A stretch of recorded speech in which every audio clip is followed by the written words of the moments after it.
नमस्कार मेरे प्यारे मित्रों, मैं हूं दीपक कुमार। आज हम आप लोगों को क्वेश्चन नंबर 21 और 22 बताएंगे। अब बच्चों ये एक्सरसाइज 3.2 का है और लेक्चर बच्चों ये हो जाएगा 13 और ये चैप्टर बच्चों ये आज ख़त्म हो जाएगा। ठीक है बच्चों, तो देखिए क्वेश्चन पढ़ना चालू करते हम लोग हैं। Assume X Y Z W and P R matrices. बच्चों एज्यूम किया गया है, माना गया है एक्स वाई जेड डब्ल्यू और पी मैट्रिक्सेज है। ठीक है, उसको ये माना गया है।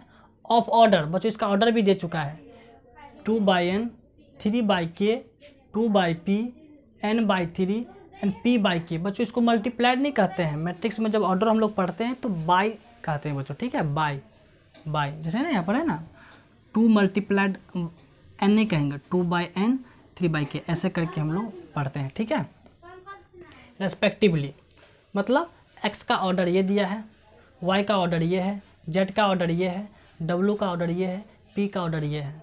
ऑर्डर पढ़ना बताइए दिए हैं बच्चों 2/n 3/k 2/p n/3 p/k। यहाँ तक clear. Choose the correct answer in question 21-22। बच्चों क्वेश्चन नंबर 21-22 में ऑप्शन दिया है A B C D और यहाँ पे बच्चों A B C D करना है, उसमें करेक्ट ऑप्शन को चूज करना है। ठीक है, तो देखो बच्चों क्या है क्वेश्चन नंबर 21, इस पर हम डिस्कस करते हैं। The restriction on N K and P so that PY plus WY will be defined R. कह रहा है PY प्लस WY डिफाइंड होगा, किसके लिए होगा? P बराबर 3 या P बराबर n या K इज आर्बिट्री या P बराबर 2। मतलब यहाँ पे जो ऑप्शन दिया है बच्चों 4, इसमें कौन एग्जिस्ट करेगा? N K और P। देखते जितना भी देख रहे बच्चों वही सब मिला है आपको, P N देखते ना, P N K यही सब दिया है, तो इसके लिए बता रहा है बच्चों। ठीक है, दिया ना the restriction on N K and P। यहाँ तक आप लोग समझ गए बच्चों। ठीक है, तो चलो हम लोग बनाना चालू करते हैं, समझना चालू करते हैं जो 21 जो क्वेश्चन दिया है तो कौन सा सही इसमें होगा। तो बच्चों देखो सबसे पहले यहाँ पे आप लोग PY प्लस WY है बच्चों और ये ऐड में है। तो बच्चों यहाँ पर देखो ये हो गया P और P का ऑर्डर यहाँ पर बच्चों क्या है P/k। तो लिख लो यहाँ पर क्या है P/k। बच्चों यहाँ पर क्या है Y, तो Y लिख लो। Y का ऑर्डर क्या है बच्चों यहाँ पर है 3/k। तुम लोग यहाँ पर लिख लेते हैं क्या बच्चों 3/k। थोड़ा सा आप लोग ध्यान देखें बच्चों, P और Y मल्टीप्लाइड में है, तो बच्चों यहाँ पे हम लिख लेते हैं PY। तो इस PY का ऑर्डर क्या होगा? तो बच्चों आपको मल्टीप्लिकेशन ऑफ मैट्रिक्स में बताए थे और सिखाए भी थे, जो अगर P और Y को मल्टीप्लाइड करके लिखना है, पहले P है लेकिन बाद में Y है, पहले P देखो ना, पहले P तब Y है, तो ऐसा कंडीशन मिलेगा बच्चों। तो इस टाइप से आप लोग सजा करके लिख लेंगे और ये जो है सो ऐसे करके आप लोग ब्रैकेट बनाएंगे। देख लो बच्चों कैसे ब्रैकेट बना है, और ब्रैकेट में बच्चों ये वाला और ये वाला दोनों सेम होना चाहिए। जैसे यहाँ पर 3 है तो यहाँ पे भी 3 होना चाहिए, जैसे यहाँ पर K है तो यहाँ पे भी K होना चाहिए। अगर ये दोनों सेम नहीं है बच्चों तो मल्टीप्लाइड होकर के ऑर्डर यहाँ पर आएगा ही नहीं आएगा। लेकिन ऑलरेडी से एज्यूम करके दिया गया है, इसका मतलब हम लोग मान लेते हैं जो K जो है 3 के बराबर है। क्या है बच्चों? K जो है 3 के बराबर है। अब बच्चों PY का ऑर्डर क्या होगा? तो बच्चों ये जो देखते हैं P का जो रो और Y का जो कॉलम है जो बच गया बच्चों, उन्हीं दोनों को मल्टीप्लाइड में लिख ले, मतलब ऑर्डर में लिख ले आप लोग। तो बच्चों यहाँ पर हो जाएगा P/k। देख लो बच्चों PY का ऑर्डर क्या आ गया P/k। यहाँ तो आपको समझ में आ गया, और एक बात ये भी समझ में आ गया K = 3। अब देखो बच्चों यहाँ पर क्या है WY है। ठीक है, तो यहाँ पर लिखे हैं W और W का ऑर्डर क्या है बच्चों यहाँ पर n/3। तो हम लोग यहाँ पर लिख लेते हैं n/3। क्लियर। उसके बाद में बच्चों यहाँ पर क्या Y है, तो Y का ऑर्डर यहाँ पर क्या है बच्चों, देखो तो Y का ऑर्डर यहाँ पर क्या है बच्चों 3/k। अब देखो बच्चों W को Y के साथ मल्टीप्लाइड किया गया, यहाँ पर देख लो बच्चों WY है, तो यहाँ पर WY, तो WY का ऑर्डर क्या होगा, तो हम लोग ऑर्डर निकाल लेते हैं। तो बच्चों ये दोनों सेम है, देखो 3 मिल भी गया, तो बचा ये मतलब W का रो और Y का कॉलम, इसी को ऑर्डर में बना लो बच्चों। तो n/ यहाँ पर क्या आ गया K।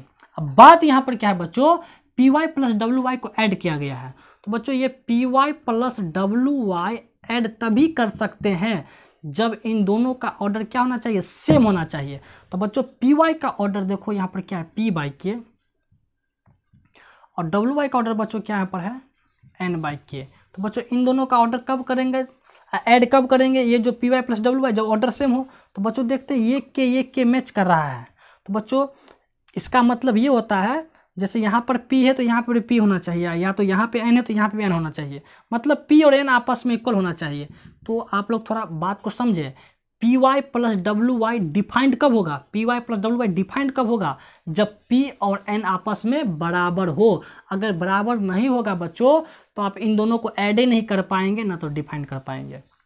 तो बच्चों यहाँ पर क्या निकला, P इक्वल टू N और K इक्वल टू 3। तो बच्चों ऑप्शन में चेक करो तो ऑप्शन में मुझे A आ रहा है, जो क्या रहा बच्चों, P इक्वल टू 3 होगा बच्चों, ऑप्शन में K इक्वल टू 3 दिया गया था, क्वेश्चन मिस्टेक हो गया था ऐसे करके, K इक्वल टू 3 या P equal to N, option number A exist करता है। क्लियर। अब देखो बच्चों क्वेश्चन नंबर क्या है 22, उस पर हम लोग डिस्कस करते हैं। तो 22 में दिया बच्चों if N equal to P then the order of the matrix 7x minus 5z is. तो बच्चों n इक्वल टू पी दे दिया है, तब यहाँ पर क्या पूछा है पता है, 7x माइनस 5z का ऑर्डर क्या होगा। तो चलो बच्चों ये जो यहाँ पे ये 22 नंबर जो बच्चों क्वेश्चन है तो हम लोग देखते हैं इसका ऑर्डर क्या होगा, हम डिफाइन करते हैं ये होगा या ये होगा या ये होगा ये होगा, हम लोग देख लेते हैं। ठीक है, तो देखो बच्चों यहाँ पर क्या दिया 7x, तो सबसे पहले आप देखो बच्चों x का ऑर्डर क्या है, तो x का ऑर्डर क्या है बच्चों 2 बाई यहाँ पर दिया n। अब बच्चों आप ये जो x है मैट्रिक्स अगर आप कोई भी कांस्टेंट नंबर से मल्टीप्लाई कर दे 7 से 8 से 9 से तो उसका ऑर्डर चेंज नहीं होगा। मान लीजिए हम 7 से मल्टीप्लाई कर भी दिए उसका ऑर्डर वही रहेगा बच्चों। उसी प्रकार क्या है z है, तो z का ऑर्डर क्या है बच्चों देखो 2 बाई p है। ठीक है, अब z में आप कोई भी नंबर से मल्टीप्लाई करो 2 3 4 5 किसी से भी कर दो मल्टीप्लाई, फिर भी इसका ऑर्डर चेंज नहीं होगा। अब बात है कि 7x में से आप 5z 7x में से 5z तभी सब्ट्रैक्ट कर सकते हैं जब इन दोनों का ऑर्डर क्या होना, सेम होना चाहिए। तो बच्चों आप थोड़ा सा विचार करें, 7x का ऑर्डर क्या है बच्चों देखा है 2 बाई n है, और 5z का भी ऑर्डर क्या है बच्चों 2 बाई क्या है पर है p है। तो बच्चों दोनों का ऑर्डर क्या है बच्चों, सेम होना चाहिए। तो बच्चों n बराबर तो p तो होना ही चाहिए, n बराबर तो p होना ही चाहिए। ठीक है बच्चों, यहाँ पर 2 2 शुरू में है, स्टार्ट में क्या देखो ना 7x का भी 2 है और 5z में भी क्या 2 है, और ये दोनों तब सब्ट्रैक्ट होकर जब n बराबर p हो। ठीक है, तो आप चाहे तो यहाँ पे n के जगह पर p रख दो, तो यहाँ पर क्या, यहाँ पर जो रिजल्ट आएगा बच्चों सब्ट्रैक्ट करके इसका जो ऑर्डर बनेगा, दोनों का ऑर्डर बनेगा या तो होगा बच्चों 2 बाई n या तो क्या होगा बच्चों 2 बाई p होगा।